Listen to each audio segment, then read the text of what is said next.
And our first guest today is Jillian Kilby. Just like our second guest today, there are just too many achievements to mention quickly in an introduction, but some diverse ones of Jillian's that are worth noting are that she was awarded Young Engineer of the Year. Over in the United States, she was awarded Presidential Innovation Fellow. And then back here in New South Wales, she was awarded Rural Woman of the Year. So she certainly is a lady of diverse talents. She's advised on major infrastructure projects in regional Australia, as well as huge projects for organisations like the California Rail System and Google in the US. But her latest piece of infrastructure is the bit we're going to talk about today. So, Jillian, I wonder if you can join us on the screen. And before we speak about the exchange, I wanted to ask you about your own experience as a lonely, isolated rural entrepreneur as a young woman.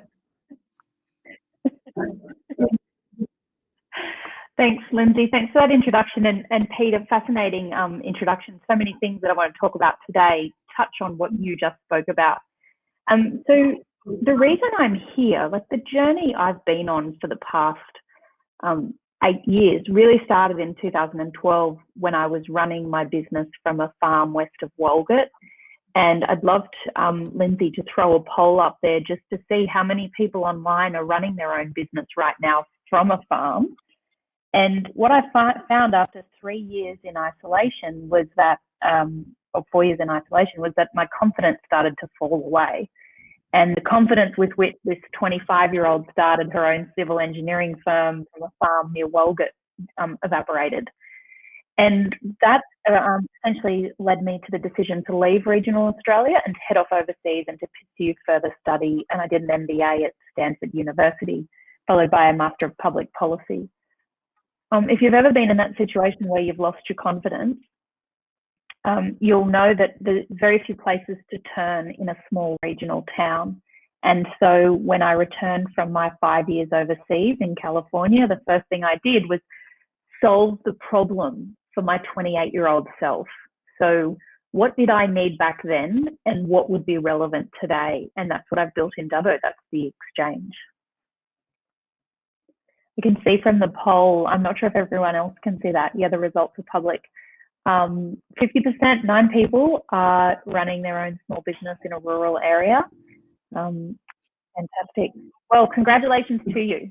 I think it's really brave and courageous, and it's a really important part of our economy out here. You came back from the US and you'd had that experience and you'd had a lot of time to reflect on that experience and probably acquired some skills.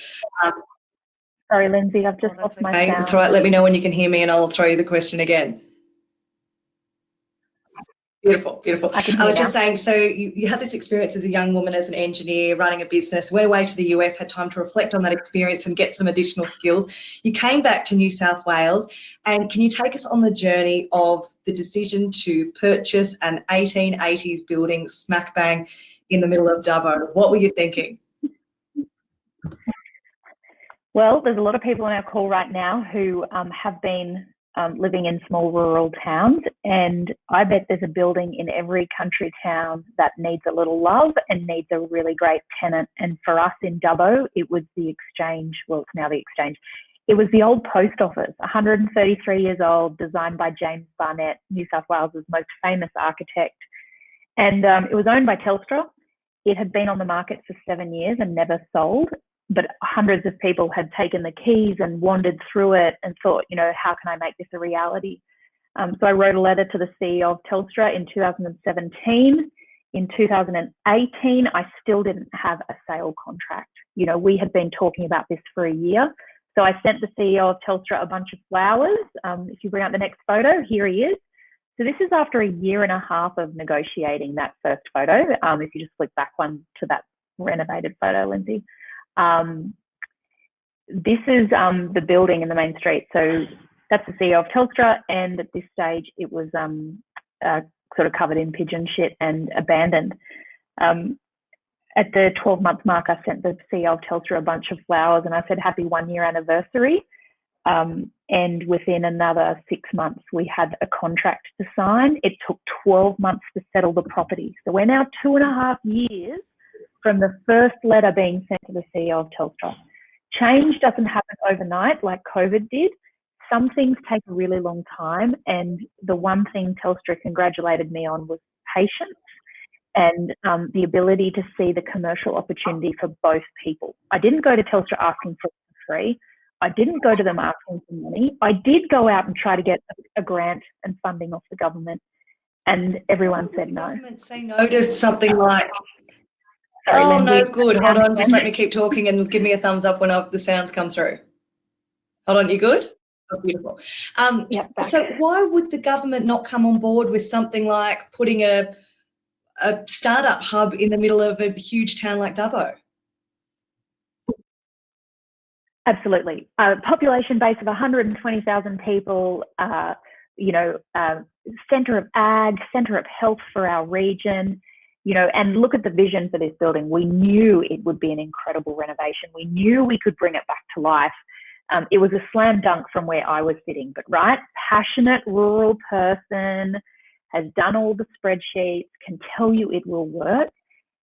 It's not the government's job to back me into this project. It's not the government's job to give me a grant to make this project happen. The government's job is to step in where there is a market failure. And the government's job is to provide safety, reliability, and security so we have a place to do business, and confidence to do business. It's not their job to fund good ideas. So I had to make sure this project worked as a private sector person coming here to make the project work, and I have. It's a bit of a battle, personally, to make a project like this work financially, but if you've really got the passion, you can do it. Just please, if you're sitting there listening, don't sit there and wait for a grant to get started. If I had waited after 2.5 years of negotiating the sale, imagine how long we would be waiting to have this innovation hub in Dubbo. So now that we're established, now that people know who we are, we can access funding.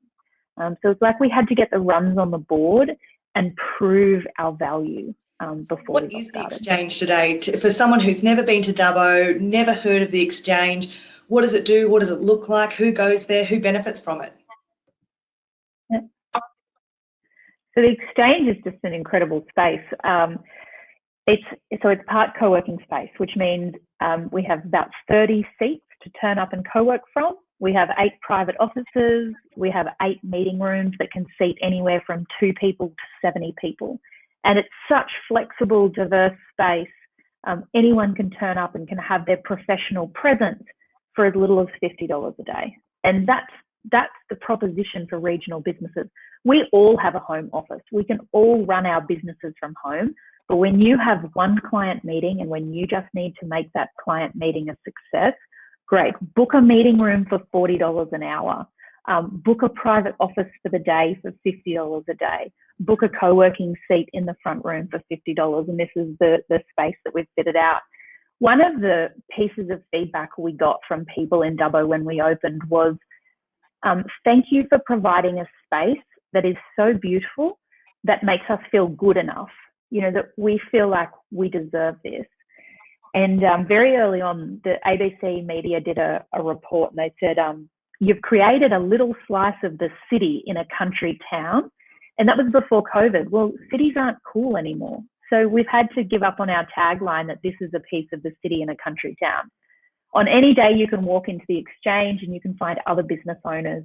They'll be either be in there working, meeting, or they'll be standing in the kitchen organising their lunch. And that's the best time to have a chat to them about, what do you do? You'll find there'll be web designers and creatives and tech people right through to your traditional